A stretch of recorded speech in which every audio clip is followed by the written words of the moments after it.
विषय मराठी, इयत्ता 3री। तर माझ्या बालमित्रांनो, आज मराठी विषयामध्ये आपण शिकणार आहोत नवीन धडा। धडा आहे 14वां, गुरुपूर्णिमा। तो मेरे प्यारे बच्चों, आज मराठी विषय में हम सीखने जा रहे हैं नया पाठ, और यह पाठ का नाम है गुरु पौर्णिमा। चला तर मग करूया सुरुवात। आषाढ पौर्णिमा म्हणजे गुरुपौर्णिमा। तर बाळांनो, आषाढ पौर्णिमा म्हणजे कोणती पौर्णिमा असते? तर त्या दिवशी गुरुपौर्णिमा साजरी केली जाते। गुरुपौर्णिमा हा गुरुपूजनाचा दिवस, अर्थात गुरुपौर्णिमा म्हणजे गुरुचं पूजन या दिवशी केलं जातं। या दिवशी मठात, देवळात, आश्रमात, शाळेत, महाविद्यालयात, गुरुकुलात गुरूंचे पूजन केले जाते। तर आपण ज्यांना गुरु मानतो, जसं शाळेमध्ये आपले शिकवणारे शिक्षक आहेत किंवा महाविद्यालयातील शिक्षक, तसंच आश्रमातील गुरु, गुरुकुलातील गुरु, देवळात मठात असलेल्या गुरूंचं देखील या दिवशी पूजन केलं जातं। आपल्या जीवनाला आकार देणाऱ्या गुरूंबद्दल कृतज्ञता व्यक्त करण्याचा हा दिवस। तर या दिवशी काय केलं जातं? तर या दिवशी गुरूंबद्दल कृतज्ञता व्यक्त केली जाते, कारण त्यांनी आपल्याला घडवलेलं असतं, आपल्या जीवनाला आकार दिलेला असतो, म्हणजे आपल्यावरती चांगले संस्कार केलेले असतात। आपल्या भारतीय संस्कृतीमध्ये देवदेवता यांना जितके महत्त्व आहे, तितकेच महत्त्व गुरु आणि सद्गुरू यांना आहे। आपणास माहीत आहे की आपल्या या भारतीय संस्कृतीमध्ये आपण देवदेवतांना मानतो, हो की नाही? आणि त्यांचं पूजन केलं जातं।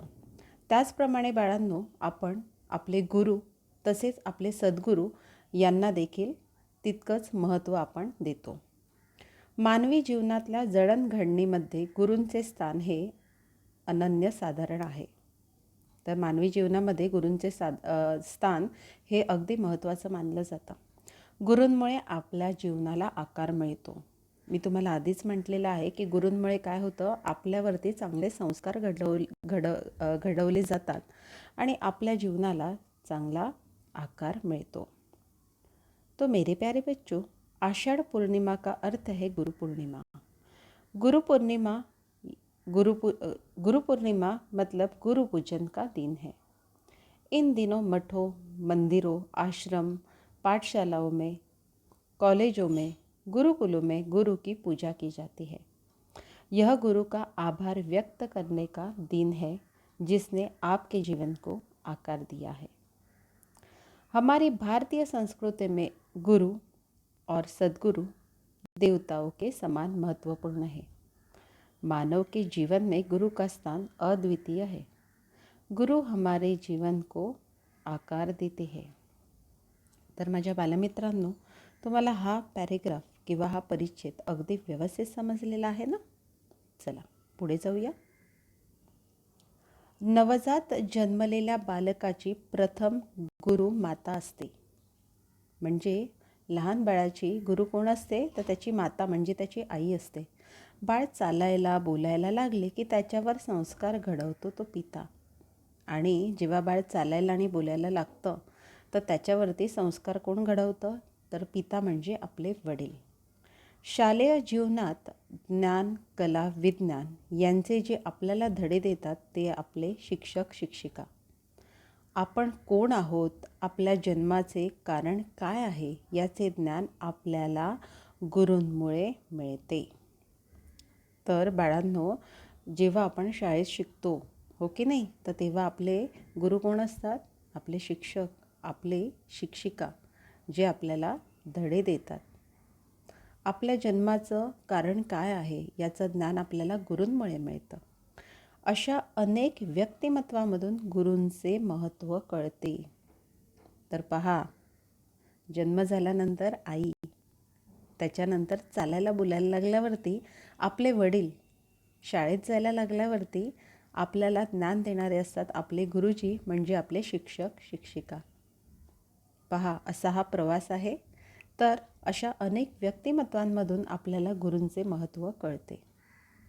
तो मेरे प्यारे बच्चों, माँ एक नवजात बच्चे की पहली गुरु होती है। जब बालक चलने बोलने लगता है, तब उस पे संस्कार करने वाले पिता रहते हैं। शिक्षक जो हमें पाठशाला के जीवन में ज्ञान, कला, विज्ञान का पाठ पढ़ाते हैं। गुरु हमें ज्ञान देते हैं कि हम कौन हैं, हमारे जन्म का कारण क्या है। ऐसे कई बातों से गुरु का महत्त्व समझ में आता है। पहा, इथे देखील आपण पाहत आहोत, पुढे गुरु चाललेले आहेत आणि पाठी त्यांचे शिष्य चाललेले आहेत.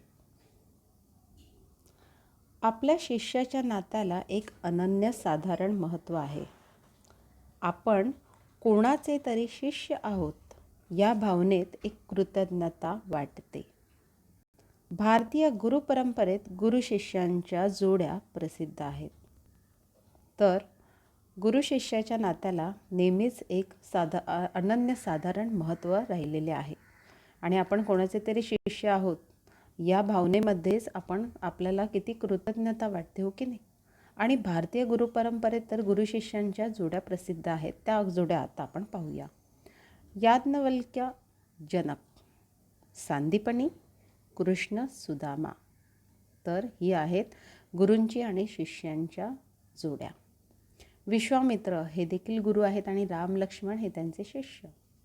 परशुराम आणि त्यांचे शिष्य आहेत कर्ण. द्रोणाचार्य आणि त्यांचे शिष्य आहेत अर्जुन. अशी गुरु शिष्य परंपरा आहे. मात्र एकलव्याची गुरुनिष्ठा पाहिली की सर्वांचे मस्तक नम्र झाल्याशिवाय राहत नाही. मात्र आपण जर एकलव्याची गुरुनिष्ठा पाहिली तर आपलं मस्तक नेहमी नम्र झाल्याशिवाय राहत नाही. तो मेरे प्यारे बच्चों, अपने गुरु और शिष्य का एक अटूट रिश्ता रहता है. हम किसी के शिष्य हैं, इसमें कृतज्ञता की भावना है. भारतीय गुरु परंपरा में गुरु शिष्यों की जोड़ियाँ प्रचलित है. याज्ञवल्क्य जनक, सांदीपनी कृष्ण सुदामा. विश्वामित्र के शिष्य रहे थे राम लक्ष्मण. परशुराम के शिष्य थे कर्ण और द्रोणाचार्य के शिष्य थे अर्जुन. ऐसी गुरु शिष्य परंपरा है.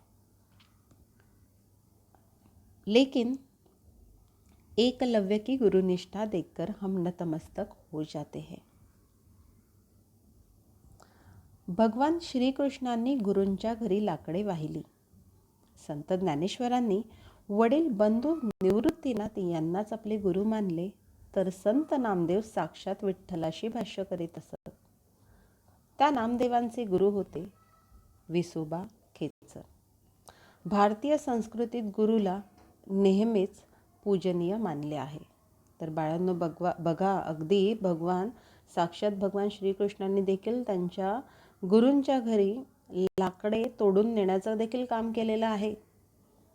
आणि संत ज्ञानेश्वरांनी तर स्वतःच्या मोठ्या बंधूला म्हणजे मोठ्या भावाला निवृत्तीनाथ यांनाच आपलं गुरु मानलं होतं. आणि संत नामदेव तर साक्षात विठ्ठलाशी बोलायचे. आणि नामदेवांचे गुरु होते विसोबा खेचर. भारतीय संस्कृतीत गुरुला नेहमीच पूजनीय मानलेलं आहे. तो मेरे प्यारे बच्चों, भगवान श्री कृष्ण अपने गुरु के घर में लकड़ियाँ पहुँचाते थे. संत ज्ञानेश्वर के बड़े भाई निवृत्तीनाथ को अपना गुरु मानते थे, जबकि संत ज्ञानदेव व्यक्तिगत रूप से विठ्ठल से बात करते थे. उनके गुरु विसोबा खेचर थे. भारतीय संस्कृति में गुरु हमेशा पूजनीय रहे हैं. बघा, इथे देखील आपल्याला गुरु आणि शिष्य पाहायला मिळत आहेत. ज्यांनी महाभारत पुराणे लिहिली त्या व्यासमुनींना आपण वंदन करतो. तर व्यासमुनी यांनी महाभारत आणि पुराणं लिहिलेली आहेत, त्यांना आपण नेहमीच वंदन करतो, हो की नाही. त्यांच्यासारखे श्रेष्ठ गुरुजी आचार्य अद्याप झाले नाही. त्यांना श्रेष्ठ गुरुजी देखील मानले जाते आणि त्यांच्यासारखे श्रेष्ठ गुरुजी आजपर्यंत झालेले नाही असं मानलं जातं. व्यासांना शास्त्रात देवाप्रमाणे मानले आहे.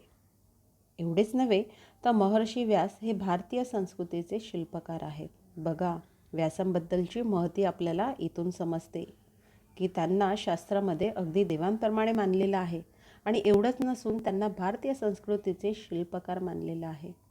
ज्या ग्रंथात धर्मशास्त्र, नीतिशास्त्र, व्यवहारशास्त्र, मानसशास्त्र आहे असा सर्वश्रेष्ठ ग्रंथ त्यांनी लिहिला. ज्ञानियांचा राजा म्हणून ज्याला मानतात, त्या ज्ञानेश्वरांनी सुद्धा ज्ञानेश्वरी लिहिताना व्यासांचा मागोवा घेतो असे म्हणून सुरुवात केली. गुरूंच्या उपकारांनी आपले मन कृतज्ञतेने भरून येते, तेव्हा आपल्या तोंडून श्लोक बाहेर पडतो. आपण नेहमी म्हणतो की नाही, गुरुर् ब्रह्मा गुरुर्विष्णू गुरुर्देवो महेश्वरा, गुरु साक्षात परब्रह्म तस्मै श्री गुरवे नमः. हम व्यास मुनि को श्रद्धांजलि देते हैं कि जिन्होंने महाभारत पुराण लिखे. महान गुरुजी आचार्य उनके जैसे शिक्षक नहीं बन पाए.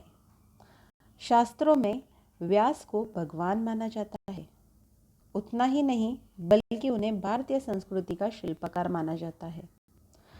जो ग्रंथ में धर्मशास्त्र, नैतिकता, व्यवहार, मनोविज्ञान ऐसे सर्वश्रेष्ठ ग्रंथ उन्होंने लिखा.